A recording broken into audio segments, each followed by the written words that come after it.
ایک خیال پیدا ہوتا ہے کہ یہ رونا اللہ تعالیٰ کو اتنا پسند کیوں ہے؟ رونا کو اچھی بات ہے، مگر رو رہے نہیں، اللہ تعالیٰ کو پسند ہے بھائی، کیوں پسند ہے؟ حیرت ہوتی ہے، حیران ہوتا ہے بندہ، رونا کیوں پسند ہے؟ اصل میں فرشتے عبادت کر سکتے ہیں، کرتے ہیں، تسبیح بیان کرتے ہیں، ہر کام کرتے ہیں، لیکن وہاں ندامت کا رونا نہیں ہے۔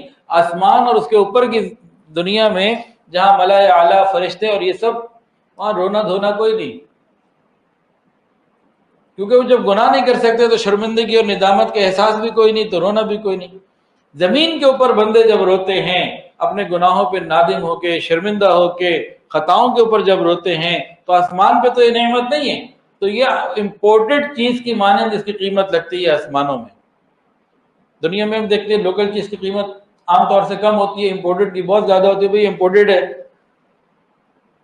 تو گناہگار کے، خطا کار کے آنسو آسمان سے اوپر کی دنیا کے لیے امپورٹڈ چیز کی مانند ہے۔ جب انسان روتا ہے نادم ہو کے، تو اللہ رب العزت اس کو امپورٹڈ چیز کی مانند زیادہ قیمت سے خرید لیتے ہیں۔ وہ قیمت کیا ہے؟ جہنم کی آگ سے بچا لیتے ہیں۔ ایک مجذوب تھے، وہ ایک شعر پڑھا کرتے تھے، ایک مصرع پڑھا کرتے تھے، یوں: چہار چیز آوردہم شاہ در گنج تو نیست۔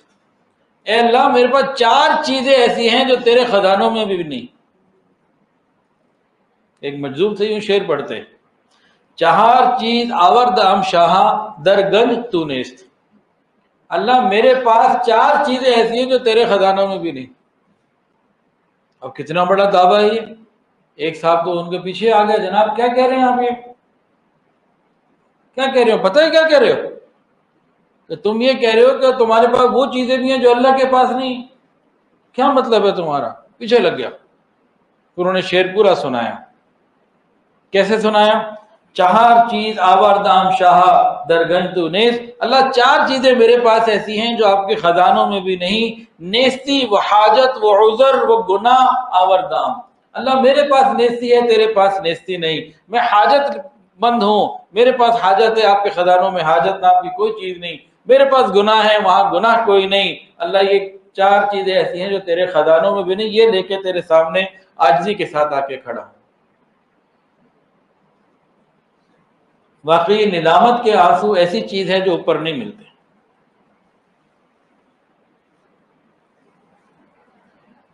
حضرت موسیٰ علیہ السلام نے ایک مرتبہ پوچھا، یا اللہ، جب کوئی نیک آدمی آپ کو پکارتا ہے تو آپ کیا کہتے ہیں؟ فرمایا کہ میں لبیک کہتا ہوں۔ کہ جب روزے دار پکارتا ہے تو کیا کہتے ہیں؟ لبیک کہتا ہوں۔ تو پھر پوچھا، جب گناہ گار پکارتا ہے تو آپ کیا کہتے ہیں، کیا کرتے ہیں؟ فرمایا کہ موسیٰ میں 3 مرتبہ لبیک لبیک لبیک۔ گناہ گار کو 3 مرتبہ، نیکوکار کو 1 مرتبہ۔ نیکوکار کو کیا کہا؟ لبیک۔ جب اس نے پکارا، روزے دار نے، نمازی نے، حاجی صاحب نے، تو لبیک۔ ایک گناہ گار نے پکارا تو کیا فرمایا؟ لبیک لبیک لبیک، میرے بندے میں حاضر، بول تو صحیح، میرے بندہ کیا چاہتا ہے تو مجھ سے؟ موسیٰ علیہ السلام حیران، یا اللہ، نیک آدمی پکارے تو 1 دفعہ جواب دیں، وہ گناہ گار پکارے تو 3 مرتبہ، سمجھ میں کیوں نہیں آئی؟ یقیناً ٹھیک ہے، لیکن وجہ تو پتہ لگ جائے، اگر سمجھ میں نہیں آیا۔ اللہ تعالیٰ نے فرمایا، موسیٰ، بڑے غور سے سمجھنے والی بات ہے، بڑی گہری بات ہے، اور اللہ تعالیٰ کی بات ہے، عام بات بھی نہیں ہے، توجہ سے سن لیں۔ موسیٰ، جب نیک آدمی مجھے پکارتا ہے تو اس کی پکار میں کہیں نہ کہیں اس کے دماغ میں ہوتا ہے کہ میرے پاس نماز ہے، روزہ ہے، حج ہے، کہیں نہ کہیں اس کو اپنی نیکیوں کا مان ہوتا ہے۔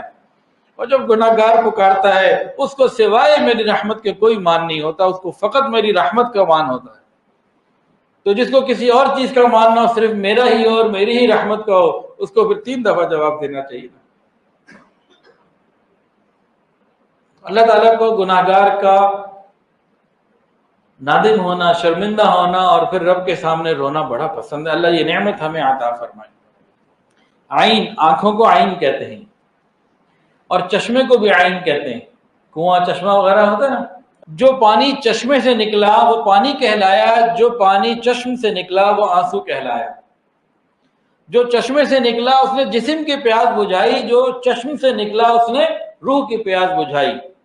جو چشمے سے نکلا اس سے دنیا کے گلشن آباد ہوئے، جو چشم سے نکلا اس سے من کے گلشن آباد ہوئے۔ جو چشمے سے نکلا اس نے ظاہر کی گندگی کو دھو ڈالا، اور جو چشم سے نکلا اس نے من کی گندگی کو دھو ڈالا۔